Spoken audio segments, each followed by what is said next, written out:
Howdy everybody, it's me Zombie. Today I am finally finishing my young Genji cosplay from Overwatch. I decided I wanted to make a feminine, gender-bent version of the young Genji skin, and I am thrilled that this is finally done.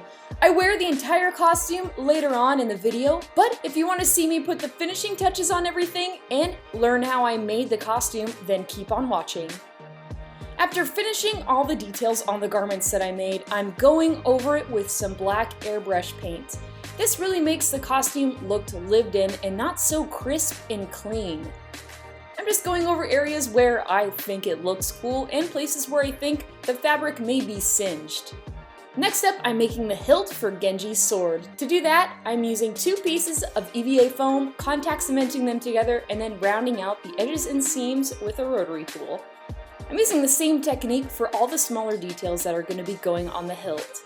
I used a long strip of stretch cotton and stretched all of those little crisscross details that go onto Genji's sword. I pinned them down and then used super glue to keep them in place. I used a long piece of reinforced metal to use as a dowel as I put my EVA foam blade onto the sword. After putting on my EVA blade, I ran it through my bandsaw to give it a nice beveled edge.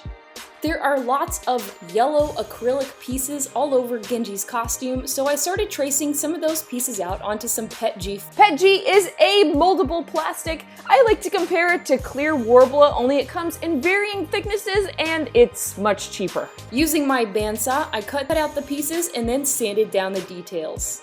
When I used my bandsaw to clean up my EVA foam blade, lots of little creases showed up, so I used some quick seal to try to seal in all of those mistakes. While that was drying, I finished cleaning up my PETG pieces with my rotary tool. I used some 400 grit sandpaper and used that to kind of mist up my PETG plastic just so it gives it kind of a frosted glass effect. Roughing up one side also allows for these pieces to take paint a little bit easier. I continued adding little EVA foam pieces to the hilt and to the blade of the sword. For these smaller pieces, I like using super glue to tack everything down. Here is what the EVA foam blade looks like so far. I'm honestly feeling a bit iffy about it. I'm gonna plasti dip it and see how it looks once it's all one color. Plasti dip is just another way to prime foam, just so the paint doesn't crack off when you're painting it. Plasti dip is great just because it bends just like the foam does. I don't know, it's looking like a sword though. I'm not really happy with the blade though, honestly. While that's drying and I'm making up my mind what to do with the blade, I'm adding some Velcro onto my sleeve. This is going to allow for the pauldron to stick on my sleeve nice and securely. I prefer industrial Velcro. It's great for keeping armor pieces on securely and all day. I got a lime green wig from a local costume shop and decided that it needed to be a little bit more green and vibrant, just like young Genji's. Using a Copic marker, I'm taking little strands of the hair, pressing the nib against the hair in my thumb, and then running it through the strands. Copic markers are great if you want to add a little extra color to your wig. This process took a long time, but I didn't have any dye or ink or anything else to color this hair with, so this was the easiest method for me. After letting the fluid dry on your hair, you don't have to worry about it coming off on your clothes or on your face. After my blade was dry, I decided that this was the worst idea ever, and I cut it off with a saw. I measured out some MDF and used my bandsaw to cut it to the shape that I wanted. I used that same bandsaw to add in bevels and to clean up the piece a bit. I used my rotary sander to sand the entire piece of MDF and to really clean up some of those edges. After assembling it back into the hilt, I used my airbrush to add some lowlights and highlights. I'm using a lighter silver color on the blade of my sword and darker gunmetals and blacks near the top of the sword.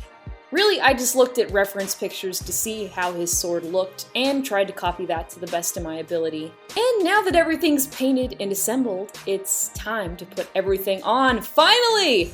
Here is the finished cosplay. I'm so happy with how it turned out. I feel like such a badass ninja guy. I love this costume so much. Everything fits really well. I do have to say that it is pretty hot. I didn't expect this costume to be so hot, but surprisingly it is. but I think it looks so awesome. For the hair, you can see I decided to go with a shorter fringe. I was kind of inspired by Ayane from Dead or Alive. I love how big the pauldron piece is. I'm realizing that I did forget to put one yellow detail on the pauldron. I'll be able to put that on there before my photo shoot, so everything is correct for me. For the makeup, I decided to go with darker eyebrows like Genji has and go for more of a dramatic makeup look. I had some brown circle lenses that had never been opened from a previous cosplay, and I used those to tie everything together. Ooh, and we can't forget the claw shoes. The claw shoes are so fun. This is my first time making a sword like this, and the first time making a sword out of MDF. I think it turned out pretty cool for a first try, but I can't wait to get better. Thank you all so much for following me along on this project. I had such a good time making it. I already can't wait to move on to my next project. Let me know right down in the comments what kind of stuff you guys would like to see. I have a few ideas, but I'm always looking for new ones. Thank you guys so much for watching, and I'll see you next time. Bye everybody.